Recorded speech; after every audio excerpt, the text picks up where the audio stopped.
আমরা আজকের এখানে সমবেত হয়েছি। এই বিক্ষোভ অবস্থানে এখন বক্তব্য রাখবেন আমাদের দল এর সম্পাদক এবং এসোসিয়েশন কমিউনিস্টের পলিট ব্যুরোর সদস্য কমরেড চণ্ডীদাস ভট্টাচার্য। তিনি এখন বক্তব্য রাখবেন।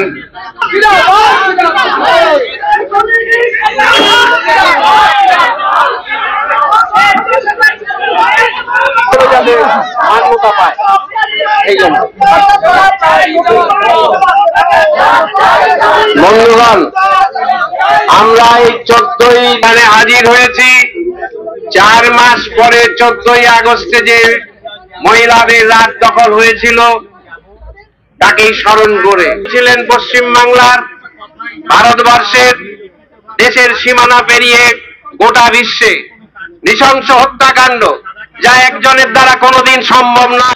শুভবুদ্ধি সম্পন্ন মানুষ অবাক বিস্ময়ে তাকিয়ে দেখবে খুনিরা ঘুরে বেড়াচ্ছে, দুর্নীতিবাজরা ঘুরে বেড়াচ্ছে, প্রশাসন তাকে সহযোগিতা করছে, কেন্দ্রীয় সরকারের। এ আমাদের সত্যি সত্যি কি আশা আকাঙ্ক্ষা ছিল? তাই আজ আমরা প্রতিবাদ করেছি। এই প্রতিবাদ আজকে রাজ্যে রাজ্যে হচ্ছে, পশ্চিম বাংলার জেলায় জেলায় হচ্ছে। সাদা কাগজ, কিছু লিখতে পারছি না, কি বলবো, অবাক মানুষ, লিখতে পারছে না, বলতে পারছে না, করার নেই। তাই আমরা সাদা কাগজ দিয়ে বলবো, পাতা উল্টে দেখুন মানুষ কি চায়। আর যদি সত্যি বিচার ব্যবস্থা ভারতবর্ষের গণতান্ত্রিক চিন্তা ছিল, একথা তো সত্য।